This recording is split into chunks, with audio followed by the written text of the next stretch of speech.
નમસ્કાર વિદ્યાર્થી મિત્રો. ધોરણ 11 પ્રકરણ 5 વનસ્પતિ બાહ્યકાર વિદ્યામાં હું સંજય સિપરા આપનું હાર્દિક સ્વાગત કરું છું. મિત્રો, આપણે આ પાઠમાં વનસ્પતિમાં જોવા મળતા વિવિધ મોર્ફોલોજીકલ કેરેક્ટર એટલે કે મૂળ, પ્રકાંડ, પર્ણ વગેરેની રચના કેવી છે તેનો અભ્યાસ કરવાના છીએ. તો સામાન્ય રીતે હાલના સમયમાં લગભગ વનસ્પતિની 3 લાખ જેટલી જાતિઓ છે તે પોતે અસ્તિત્વ ધરાવે છે.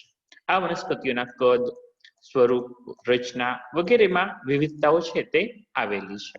સૌથી નાનામાં નાની જો વનસ્પતિની વાત કરીએ આવૃત બીજધારી વનસ્પતિમાં, તો તે છે લેમના. ખૂબ જ નાની જલજ વનસ્પતિ છે. એની સરખામણીમાં મોટામાં મોટી આવૃત બીજધારી વનસ્પતિ એ યુકેલિપ્ટસ એટલે કે નીલગિરી છે. જ્યારે અનાવૃત બીજધારીની વાત કરવામાં આવે તો સિક્વોયા સિમ્પવરેન્સિસ એ સૌથી મોટામાં મોટી અનાવૃત બીજધારી વનસ્પતિ છે. આવી રીતે જામિયા પિગ્મિયા નામની અનાવૃત બીજધારી વનસ્પતિ સૌથી નાનામાં નાની વનસ્પતિ કહે છે. આવા વનસ્પતિના સ્વરૂપો અલગ અલગ હોય છે. કેટલાક વનસ્પતિ છે તે છોડ સ્વરૂપે હોય, તો કેટલીક ક્ષુપ સ્વરૂપે, કેટલીક આરોહી અન્ય વનસ્પતિ સાથે વીંટળાઈને પોતાનું જીવન જીવે છે, તો કેટલાક વૃક્ષ સ્વરૂપે જોવા મળે છે. આ પૈકી કેટલી વનસ્પતિ એવી છે જે એક જ વર્ષમાં પોતાનું જીવન છે તે પૂર્ણ કરે છે. એક સાલ મતલબ એક સિઝનમાં પોતાનું જીવન પૂર્ણ કરે તેને એક વર્ષાયુ વનસ્પતિ કહે છે. કેટલીક 2 સિઝનમાં પોતાનું જીવન પૂર્ણ કરે તેને દ્વિવર્ષાયુ વનસ્પતિ કહેવાય છે. દાખલા તરીકે આપણે વાત કરીએ તો કે ભાઈ ડુંગળી, શેરડી આ બધી દ્વિવર્ષાયુ વનસ્પતિ છે. અને કેટલીક વનસ્પતિઓ એ 2 કરતા વધારે વર્ષ સુધી પોતાનું આયુષ્ય ભોગવે છે તે બહુવર્ષાયુ વનસ્પતિ તરીકે ઓળખવામાં આવતી હોય છે. તો આપણે વડ, પીપળો, લીમડો આ બધા વનસ્પતિ જોઈએ છે તે બહુવર્ષાયુ વનસ્પતિ કહેવાય છે. સામાન્ય રીતે બોધી ગયા વૃક્ષ કે જે 2500 વર્ષ જૂનું છે તે માનવામાં આવે છે.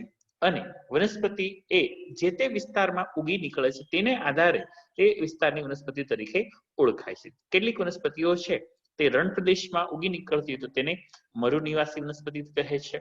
જો એ પોતાનું જીવન છે પાણીમાં વિતાવતી હોય તો આવી વનસ્પતિને જલજ વનસ્પતિ તરીકે ઓળખવામાં આવે છે. અન્ય વનસ્પતિ પર પોતાનું જીવન જીવતી હોય તો તેને પરરોહી. જો મિત્રો અહીંયા 2 શબ્દ છે, પરરોહી અને પરોપજીવી, બંનેમાં તફાવત છે. અન્ય વનસ્પતિને માત્ર આશ્રય જ લઈ ખોરાક અને પાણી પોતે બનાવે તો તેને પરરોહી કહેવાય, પરંતુ જો તેમાંથી ખોરાક પણ પ્રાપ્ત કરે તો તેને પરોપજીવી વનસ્પતિ તરીકે ઓળખવામાં આવતી હોય છે. હવે આપણે વાત કરવી છે વનસ્પતિના વિવિધ ભાગોની. તો લાક્ષણિક વનસ્પતિ જે છે તેના ભાગોની જો વાત કરવામાં આવે તો સામાન્ય રીતે વનસ્પતિ જે છે એના બાહ્યકાર વિદ્યામાં જેને આપણે જોઈ શકીએ છીએ એવા બધા જ ભાગોનો સમાવેશ કરવામાં આવતો હોય છે. આમાં મુખ્યત્વે જે સપુષ્પી વનસ્પતિ છે તેમાં અક્ષ શાખિત પણ હોઈ શકે કે અશાખિત પણ હોઈ શકે છે. શાખિત અક્ષ એટલે કે જે પ્રકાંડ છે તે કેટલાક ઊંચાઈએથી એ અલગ અલગ શાખાઓમાં વિભાજન પામતું જોવા મળતું હોય. દાખલા તરીકે તમે લીમડો, પીપળો આ બધા જોવો છો તો એ શાખિત વનસ્પતિ તરીકે ઓળખવામાં આવે છે. પરંતુ કેટલાક આશોપાલવ જે છે, પછી નીલગિરી છે, તો તેમાંથી શાખાઓ નથી નીકળતી, એ સીધા જ પોતાની ઊંચાઈમાં વધારો કરે છે, તો એને અશાખિત મુખ્ય અક્ષ તરીકે ઓળખવામાં આવતો હોય છે. આ અક્ષ પરથી પાર્શ્વીય બાજુએ, પાર્શ્વીય એટલે કે બાજુમાંથી ઉપાંગોનું નિર્માણ થાય છે. મુખ્ય અક્ષમાં 2 ભાગ છે. અહીં આકૃતિમાં આપ જોઈ શકો છો કેટલોક ભાગ આ જે હું અંડરલાઈન કરું છું તે જમીન ગણી લઈએ તો કેટલોક ભાગ જમીનની નીચેના ભાગમાં જોવા મળે છે. જમીનના નીચેના ભાગમાં જોવા મળતા વિસ્તારને ભૂમિગત ભાગ તરીકે ઓળખવામાં આવે છે અને એ તંત્રને મૂળ અથવા તો મૂળ તંત્ર તરીકે ઓળખીએ છીએ. જ્યારે હવામાં રહેતો ભાગ જે છે તેને હવાઈ તંત્ર કે પ્રરોહ તંત્ર તરીકે ઓળખવામાં આવતો હોય છે.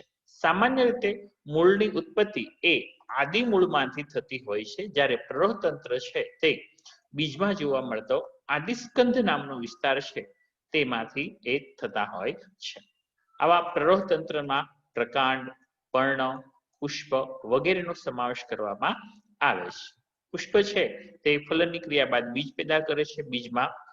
બીજ જે છે એ ફળમાં રહેતા હોય છે અને સામાન્ય રીતે આવા બીજને જ્યારે વાવવામાં આવે ત્યારે તેમાંથી નવી વનસ્પતિ છે તે ઉગી નીકળતી હોય છે. તો હવે આપણે સર્વપ્રથમ વાત કરીએ મૂળની.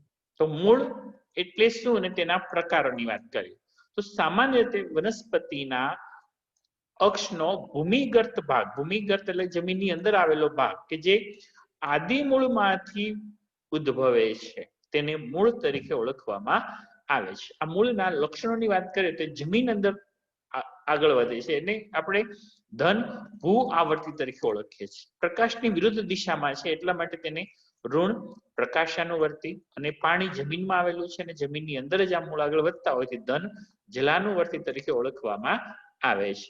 મોટા ભાગના મૂળ છે તેમાં હરિતકણ જોવા મળતા નથી, સિવાય કે ગળો નામની વનસ્પતિ છે તેમાં હવાઈ મૂળ આવેલા હોય તો તેમાં એ હરિતકણ ધરાવતો હોય છે, પરંતુ તે અપાદ્રુપ કિસ્સો છે. બાકી મૂળ પોતે નીલરસ વિહીન રચના જોવા મળે છે.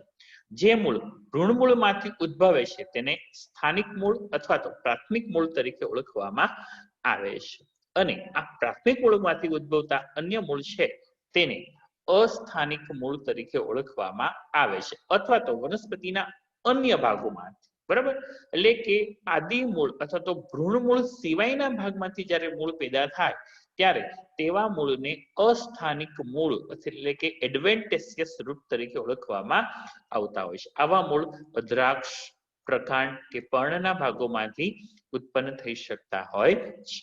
સામાન્ય રીતે મૂળ ઉપર મૂળ રોમ આવેલા હોય છે. એ મૂળ રોમ એ એક કોષીય જોવા મળે છે અને પાર્શ્વીય મૂળ જે છે એની ઉત્પત્તિ મોટે ભાગે પરિચક્રમાંથી થતું હોય તેવું માનવામાં આવે છે. કેટલાક મૂળ પોતે કલિકાઓ પણ ધરાવે છે.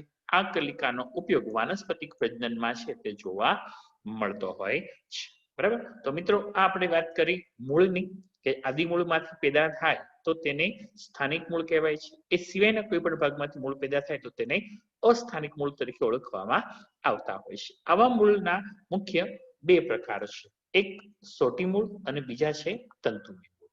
તો સામાન્ય રીતે ભ્રૂણમૂળમાંથી જે વિકાસ પામે તે પ્રાથમિક મૂળ.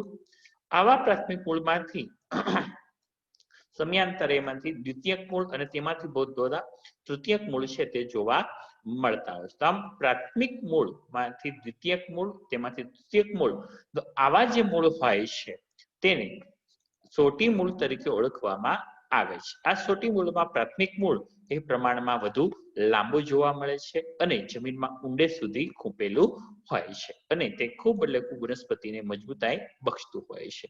સામાન્ય રીતે આ પ્રાથમિક, દ્વિતીયક, તૃતીયક મૂળ દ્વારા રચાતા તંત્રને સોટી મૂળ તંત્ર તરીકે ઓળખવામાં આવે છે. દ્વિદળી વનસ્પતિમાં સોટીમય મૂળ તંત્ર એક એનું આગવું લક્ષણ ગણવામાં આવતું હોય.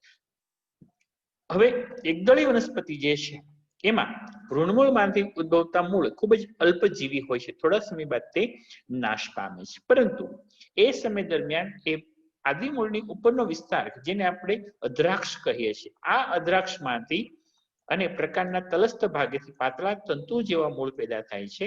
આવા મૂળને તંતુ મૂળ અને આ બધા તંતુઓથી સર્જાતું તંત્ર તેને તંતુ મૂળ તંત્ર તરીકે ઓળખવામાં આવતું હોય છે. તો અહીં આકૃતિ એ એ તંતુમય મૂળ તંત્ર દર્શાવે છે, જ્યારે આકૃતિ બી એ સોટીમય મૂળ તંત્ર દર્શાવતું હોય છે. આ સિવાય કેટલાક અસ્થાનિક મૂળ છે એ પણ જોવા મળે છે, જે અવલંબન મૂળ તરીકે પણ ઓળખવામાં આવતા હોય છે. તો વનસ્પતિના આદિ મૂળ સિવાયના ભાગમાંથી જ્યારે ઉદ્ભવે ત્યારે તેને આપણે અસ્થાનિક મૂળ તરીકે ઓળખીએ છીએ. દાખલા તરીકે ઘાસ, પછી વડમાં આપ જોઈ શકો છો આ થાંભલા જેવા ભાગ છે તે તેમના હકીકતે અસ્થાનિક મૂળ જ છે, બરાબર. તો આ વડમાંથી જોવા મળતી વડવાઈઓ એ એક પ્રકારના મૂળ છે. આવી જ રીતે મોન્ટેરા નામની આ વનસ્પતિ જે છે, મોન્સ્ટેરા, તો તેમાં પણ આવા મૂળ છે તે જોવા મળતા હોય તો એ અસ્થાનિક મૂળ છે. એ જ રીતે આ મૂળ તમે આપ જોઈ શકો છો, ખાસ કરીને કેવડો એક વનસ્પતિ છે તેમાં જોવા મળતા મૂળ પણ એ એક પ્રકારના અસ્થાનિક મૂળ છે. આવા વનસ્પતિના મૂળ શું કામ કરે? મૂળ છે સામાન્ય રીતે જમીનમાં યોગ્ય રીતે પ્રસ્થાપિત કરી અને આ વનસ્પતિને જમીન સાથે મજબૂત રીતે પકડ મેળવવામાં મહત્વનો ફાળો ભજવતા હોય છે. આ સિવાય આવા મૂળ જમીનમાંથી પાણી અને વિવિધ ક્ષારોનું શોષણ કરે છે અને પ્રકાંડ અક્ષના તલ સુધી પહોંચાડવાનું કાર્ય કરતા હોય છે. એટલે જમીનમાં રહેલા મૂળ એ પાણી અને ખનિજ ક્ષારો જે જમીનમાં આવેલા છે તેનું શોષણ કરી પ્રકાંડ, શાખાઓ અને પર્ણ સુધી પહોંચાડવા સાથે આવા મૂળ સંકળાયેલા હોય છે. આવા મૂળના વિવિધ પ્રદેશોની જો વાત કરવામાં આવે તો સામાન્ય રીતે મૂળ એ વિવિધ પ્રદેશો ધરાવે છે. તેની ટોચનો ભાગ એને મૂલાગ્રનો વર્ધી પ્રદેશ તરીકે ઓળખવામાં આવતો હોય છે અને તેની આસપાસ રક્ષણાત્મક આવરણ સ્વરૂપે ટોપી જેવી રચના આવેલી હોય જેને મૂળ ટોપ તરીકે ઓળખવામાં આવે છે. બરાબર, તો આ મૂળ ટોપ જેને રક્ષણ આપે છે વિસ્તાર એ વર્ધી પ્રદેશથી ઉપર વિસ્તરણ પ્રદેશ આવેલો છે અને વિસ્તરણ પ્રદેશની ઉપર પરિપક્વન પ્રદેશ છે તે જોવા મળે છે. તો સામાન્ય રીતે મૂળ ટોપી જે છે એ મૂળના ટોચના જે વર્ધમાન કોષો છે જે સતત વિભાજન પામીને નવા કોષોનું સર્જન કરે છે એમની ફરતે વીંટળાઈ અને રક્ષણ આપતી રચના બનાવે છે. કેવડો વનસ્પતિમાં આવા મૂળ ટોપ સ્પષ્ટપણે જોવા મળે છે, પરંતુ જલજ વનસ્પતિ હોય છે તેમાં આવા મૂળના અગ્રભાગને કોઈ રક્ષણના કાર્યની જરૂરિયાત હોતી નથી. તો તેમાં આવી શિથિલ આવરણ આવેલું હોય છે. એ શિથિલ આવરણ એ મૂળ ગોહ તરીકે ઓળખવામાં આવતું હોય છે. તો જળ શૃંખલા, લેમના આવી જલજ વનસ્પતિઓમાં મૂળ ટોપ ન જોવા મળતા મૂળ ગોહની રચના છે તે જોવા મળે છે. આવા વર્ધી પ્રદેશ, આ મૂળ ટોપથી રક્ષાયેલો વિસ્તાર એટલે વર્ધી પ્રદેશ. વર્ધી પ્રદેશ નામ જ કહે છે વર્ધન કરવું, વિકાસ કરવો, સતત ને સતત વિભાજન પામી અને નવા કોષોનું નિર્માણ કરતા રહે છે. આ વર્ધી પ્રદેશમાં આવેલા કોષો એ કદમાં નાના હોય છે, એ મોટું કોષ કેન્દ્ર ધરાવે છે, કોષરસ પ્રમાણમાં ઓછો ધરાવે છે અને તેમની દિવાલ છે ખૂબ જ પાતળી આવેલી જોવા મળતી હોય છે. આ વર્ધી પ્રદેશના કોષો એક વખત નિર્માણ પામ્યા બાદ તે વિભાજનનો ગુણધર્મ ગુમાવી દે છે. એ વિભાજનનો ગુણધર્મ ગુમાવ્યા બાદ તે પોતાની લંબાઈમાં વધારો કરે છે. આ લંબાઈમાં વધારો કરતો વિસ્તાર એટલે વિસ્તરણ પ્રદેશ. તો આ કોષો છે એ કદ અને લંબાઈમાં ઝડપથી વધે છે અને એ વનસ્પતિના મૂળની લંબાઈ વધારવામાં મહત્વનો ફાળો ભજવતા હોય છે. તો આમ વિસ્તારવામાં ફાળો ભજવતા હોવાથી તેને વિસ્તરણ પ્રદેશ તરીકે ઓળખવામાં આવે છે. એક વખત આવા કોષો છે પોતાનું પૂર્ણ કદ પ્રાપ્ત કરે છે ત્યારબાદ પોતાના કાર્યને અનુરૂપ ચોક્કસ રચનામાં ફેરવાઈ જાય છે. તો આમ પોતાના કાર્યને અનુરૂપ ચોક્કસ રચનામાં ફેરવવાની ઘટના જેને કોષ વિભેદન તરીકે ઓળખવામાં આવતું હોય છે. તો એ આ પરિપક્વ વિસ્તારમાં જોવા મળે છે. તો આમ આ પરિપક્વ પ્રદેશમાંથી પાતળા, નાજુક, તંતુમય એકકોષીય મૂળ રોમનું નિર્માણ છે તે થતું હોય છે. તો આથી આ વિસ્તાર જે છે એને પરિપક્વ પ્રદેશ તો કહે છે, સાથે સાથે તેને મૂળરોમ પ્રદેશ તરીકે પણ ઓળખવામાં આવે છે. તો આ મૂળરોમ સર્વપ્રથમ પરિપક્વ પ્રદેશમાંથી જ નિર્માણ પામતા જોઈ શકાય છે. આ વિસ્તાર પછી મૂળના સ્થાયી પ્રદેશમાંથી નવી નવી શાખાઓ છે તે વિકસતી હોય છે. તો મિત્રો, આ વાત હતી મૂળની રચના, મૂળના પ્રકાર અને તેમના વિવિધ પ્રદેશો. હવે આપણે વાત કરવી છે મૂળના વિશિષ્ટ કાર્યોની, જે આપણે નેક્સ્ટ લેક્ચરમાં કરીશું. ત્યાં સુધી સૌનો આભાર.